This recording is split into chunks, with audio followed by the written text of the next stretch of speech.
The topic for tonight is marriage, and I'm trying to remember, I can't remember what was the topic the last time I was here. I've been here a couple times this year. Do what? Did somebody say it? I think it was the last thing. Yeah. Oh, that was the last one? Okay, good. So, that's a very different topic than, you know, the end times. It might feel like the end times sometimes, but it's not the end times.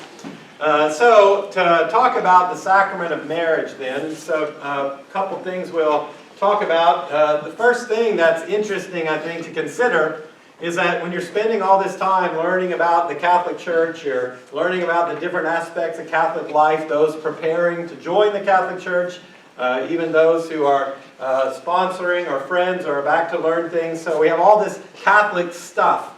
But of all the Catholic stuff, marriage is the only one that has a non-Catholic kind of counterpart. Yeah, so there's all kinds of ideas about what marriage is, because marriage is just part of normal society.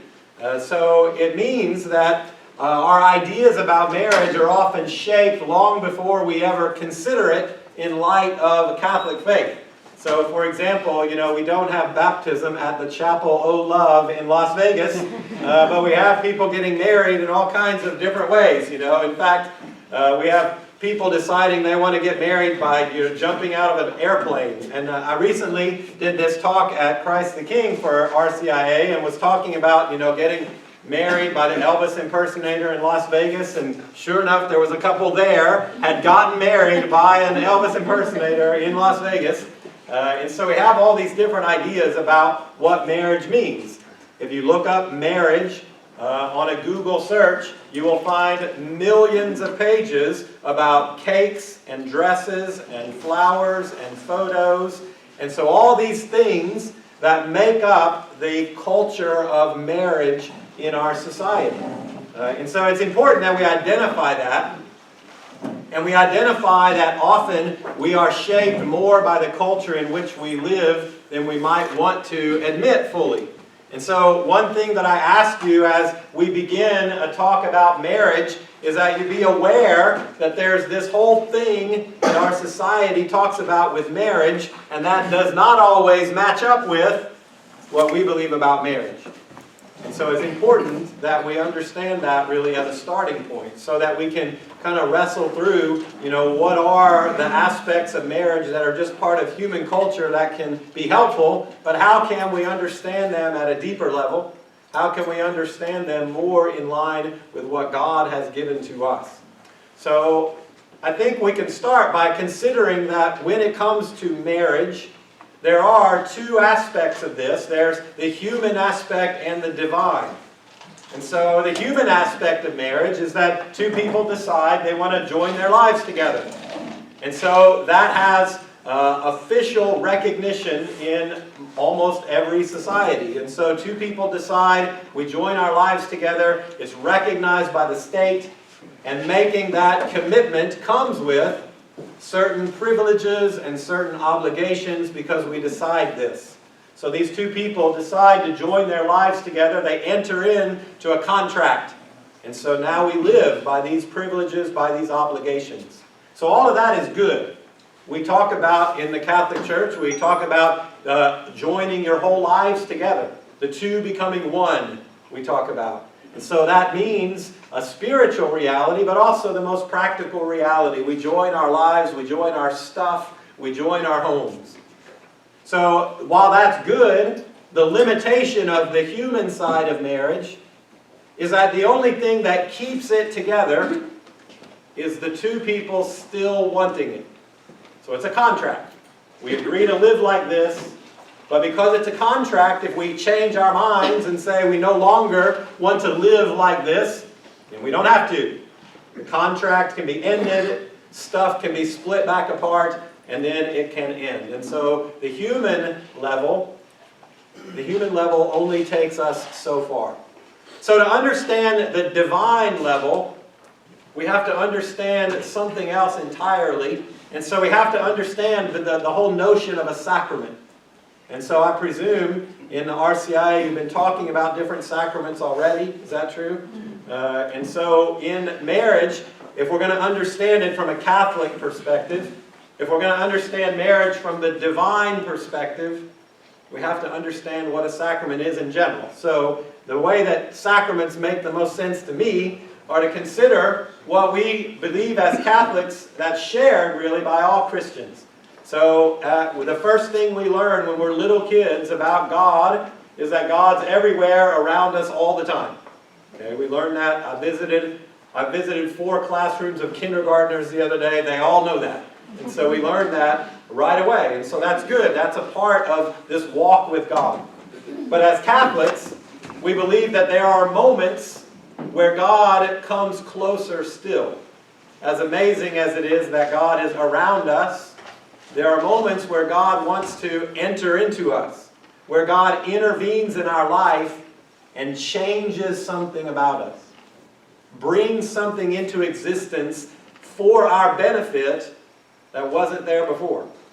And so we call these encounters where God comes in deeper, we call these sacraments. So in a sacrament, God shares His life with us. He fills us with His grace. He changes something in us. So baptism, for example. Baptism is a sacrament that as Catholics we share with other Christians, but many Christians don't baptize babies and they question, why baptize babies? They don't know what's going on. Well, for Catholics, the important part of a sacrament is not what we do, it's what God does. And so we baptize babies because what's crucial in a sacrament is the intervention of God. And so we want that baby to have this grace of God that takes away original sin, that gives them grace to help, as they grow, to help respond to God in their life. And so baptism means that we make promises about living a certain way.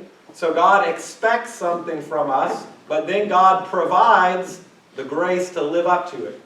And so we baptize babies because they have to respond to God, but God's already in there helping them to respond. So He sets us up to be successful. And so He gives us these sacraments as interventions that change something in our life. So when we are baptized, we can claim to be sons and daughters of God in a different way because this life of God is in us. We are His children because of that work of God. And so in each of the sacraments, God is at work. And so in the sacrament of marriage, what's happening is that God is intervening in our life. So to understand the divine aspect of marriage, to understand it as a sacrament, is to understand that God takes the desire of the two to join their lives together, and God intervenes to fashion that into a bond. God creates something that didn't exist before. So He takes that desire and makes this bond. And so it's not just that God says, I'm blessing your marriage.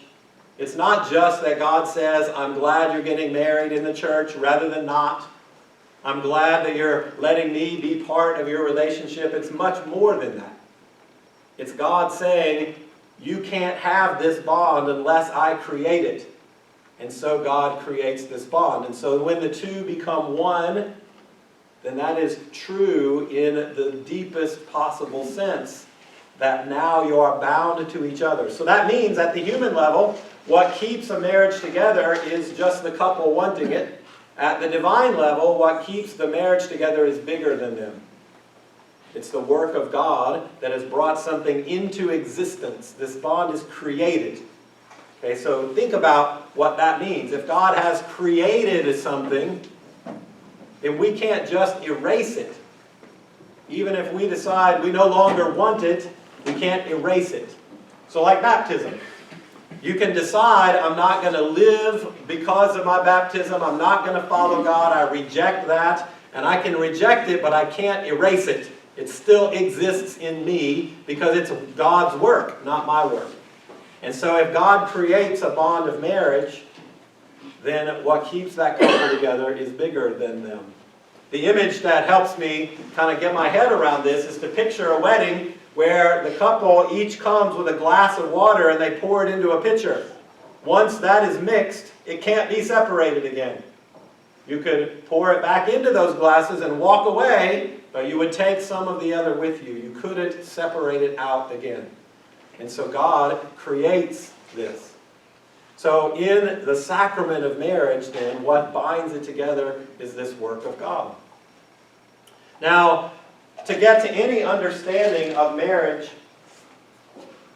in the church, to understand really anything in the church, we have to try to go back to, well, what is God's design? What is it that God has created for our benefit? So we believe that everything that happens in the church exists only because God has created us for a purpose. And the purpose for which God has created us is unity with Him. Okay, so I know we did talk about this in the class on last things. Remember, in that class we talked about the fact that I think you can capture all that God desires in one word, the word communion. Everything that God does, He creates us to share His life. So every aspect of church life comes from the fact that God had a plan all along. Sin ruptured that plan.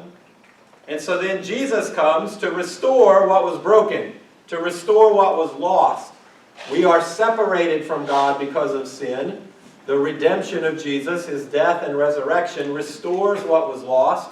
So now this communion, this unity with God is available to us forever. But while Jesus was accomplishing the work of redemption, He was also preparing the church. He was also preparing for followers after His death and resurrection to have at our disposal tools so that we can live this life. And so we have these sacraments. So all of the sacraments are designed to draw us into this life of God. So to understand the sacrament of marriage, we have to think about it in this light. We are created for unity with God. And so the very design of human beings reflects this creation of God. We are told in the story of creation in the book of Genesis that Adam and Eve were created in the image and likeness of God. And they were created to share the life of God. We are told in the creation of human beings that God says to them that God creates them in such a way that their lives depend on each other.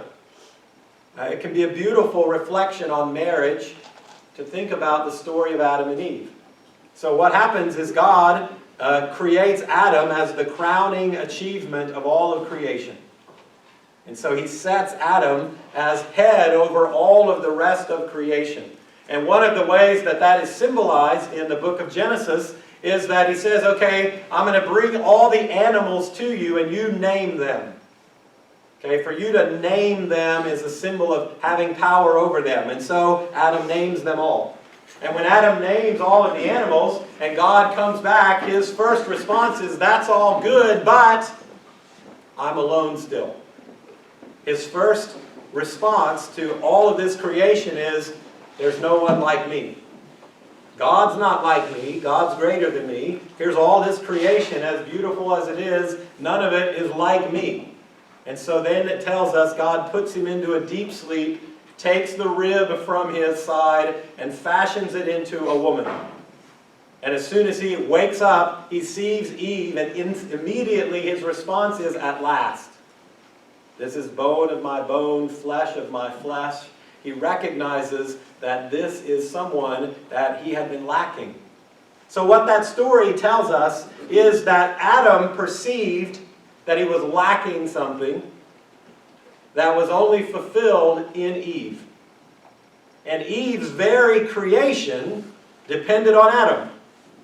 God took something from Adam and created her, and so it creates this dependence on each other. And that dependence on each other is part of the power of that relationship. It creates a unity between them so that the relationship of Adam and Eve reflects the very desire of God. It reflects who God is. So God exists as Father, Son, and Spirit. God is a relationship. God lives in community. And He creates us to share that. And so marriage reflects this unity in a way that Nothing else does, really.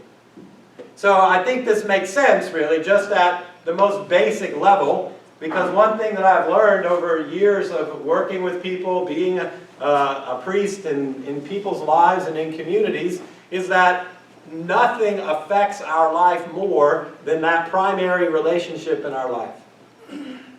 Okay, so if somebody is successful in all other aspects of their life, good education, good job, have hobbies, disposable income, doing well, but their marriage is a mess, they are not happy. And they struggle just to get by. On the reverse, if somebody's struggling in their job, has all kinds of difficulties, is sick, but they have a strong marriage, somebody that shares that with them and gives them strength, they are largely happy. And so our good or bad is often reflected in that relationship. And the reason for that is that relationship was created by God to reflect God. God is a relationship, which means our relationships in the image and likeness of God